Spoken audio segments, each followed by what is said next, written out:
KWCO-FM, HD1, Chickasha. It's time for news.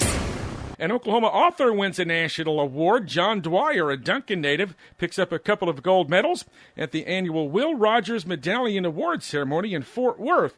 The gold medals are for Dwyer's book entitled The Oklahomans, The Story of Oklahoma and Its People, Volume 1. Dwyer was the speaker at last night's Grady County Historical Society annual meeting. He tells our Dennis Linam. Dennis, I think the story of the Oklahomans, the story of Oklahoma and its people, Volume 1, which covers ancient, going back thousands of years. We've got materials in the book, pictures and all, up to 3,500 years ago, which has not appeared in previous Oklahoma history books. So I'm putting that out there to kind of tease your listeners a little bit that they're going to get a lot of fresh material in this book. It goes up through statehood up to around 1910, working on the sequel right now, which will come right up to the present day. Part of the reason that this book came about was because Dr. Bob Blackburn, who's the executive director of the Oklahoma Historical Society, and I always tell him he's the one that should have written this book. He's probably forgotten more Oklahoma history than I'll ever know. He just does so much. He writes multiple other books. He's dealing with the state legislature on funding and all. He's getting museums and all sorts of things erected all over the state to honor our history, but he had seen some of my previous works. In fact, one day I walked into his office in 2005 in Oklahoma City, and he had my Civil War textbook on his desk, The War Between the States, America's Uncivil War. And he pointed at it and he said, "Can you do one of these on Oklahoma history?"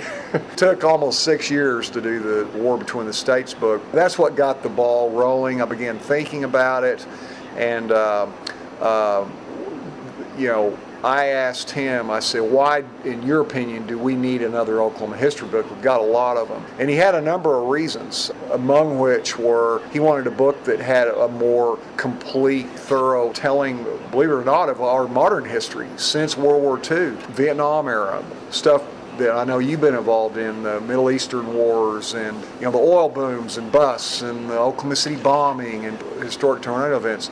If you look at previous Oklahoma history books, some of them cover the old history, the Trail to Tears and things like that pretty well, but they're pretty thin on, say, the last 50 to 75 years.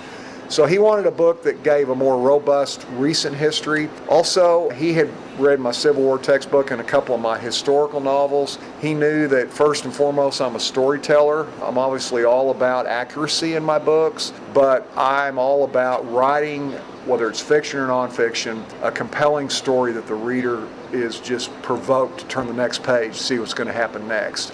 And he said that's what we need. We need an Oklahoma history book that's interesting, that's told like a story, so that school kids, as well as grandparents, everyone in between, will want to read. So that's what got it started. That was, it took 10 and a half years, Dennis, to do this book. The book came out on Statehood Day last year, 2016. We had an exciting event, rolled it out at the History Center up there in OKC.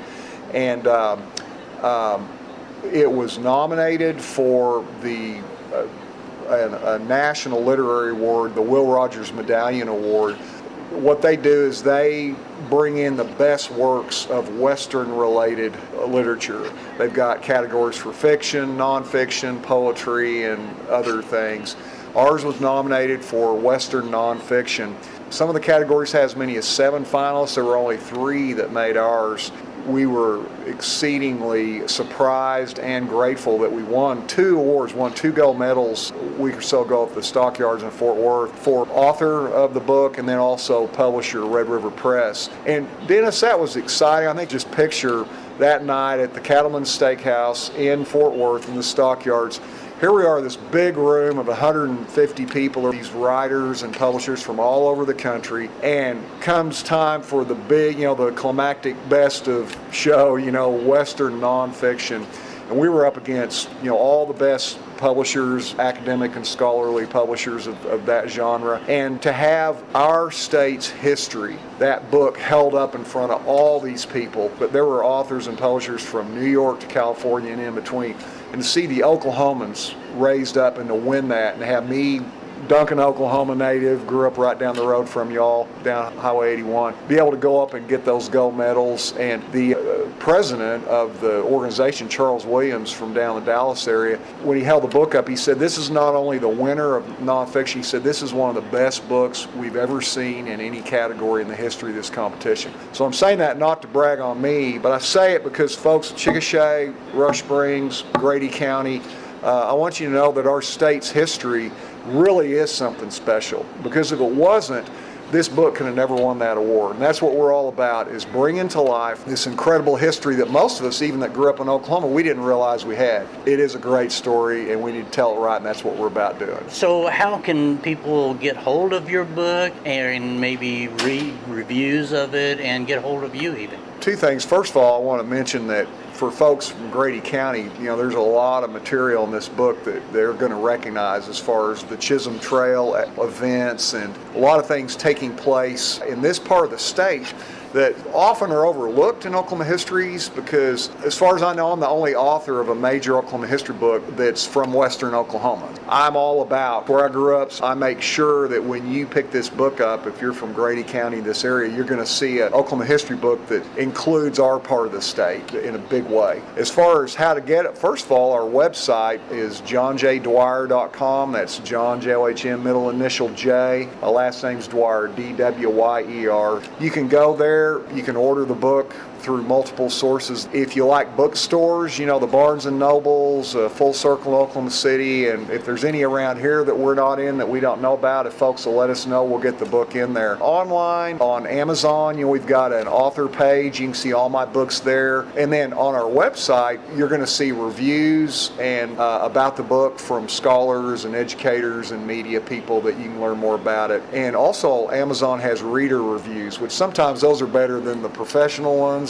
And let me say one other thing since we're on here. My most recent book that came out since Oklahomans is another historical novel. It's called Shortgrass. It's about a young man growing up in western Oklahoma between Duncan and Caddo County during the Dust Bowl. He's a Mennonite, so he's got a pacifist background, but he's a great athlete. He becomes part of the first grade University of Oklahoma football team in the late 1930s.